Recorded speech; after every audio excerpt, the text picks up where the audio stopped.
The real key to understanding agrarian civilizations is increasing complexity. Thanks to farming, between 10,000 and 5,000 years ago, human populations seem to have increased from about 5 million to 10 times as much, about 50 million. Villages began to spread, and at the same time, farmers began to develop new and more productive ways of farming. They began to farm areas they couldn't farm before, they developed new crops, and they began to develop new and more productive technologies of farming.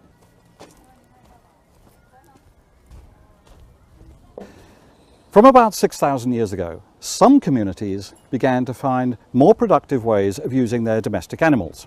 Instead of just using them for their meat or skin, which you can only do when you slaughter them, they began to use them for products that they develop while they're still alive, such as their fur or their milk or their draft power.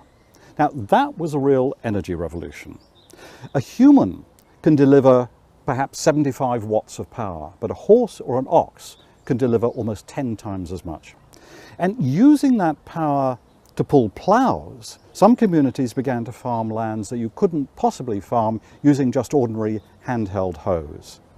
And using that power, you could also carry goods in a way that was impossible just for human porters.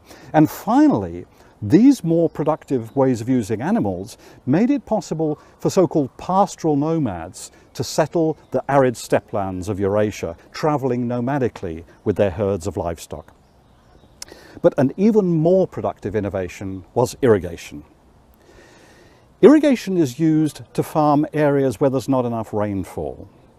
If those areas have fertile soils, which a lot of them do, then you can get huge crops through irrigation, particularly if you introduce large-scale, sophisticated irrigation systems with canals and ditches that require a lot of organization.